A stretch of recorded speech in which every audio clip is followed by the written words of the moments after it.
Everyone, welcome back to another episode. In this video, I'm going to show you the ways to change your Twitch email account.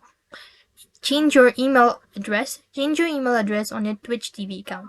So to do this, open up a browser, type in twitchtv.com and log into your account. Once logged in, that's going to take you to the home page, which is going to look something like this. So basically what next you need to do is press the profile icon from the top right hand side corner of your screen. Then you could go to settings at the bottom. Once you go to settings, you can find this option as profile settings, all that. If you scroll down a bit, you cannot find such as email and all that. So for the email, you need to go ahead and select security and privacy. Here you can see your email address as well as your all of these.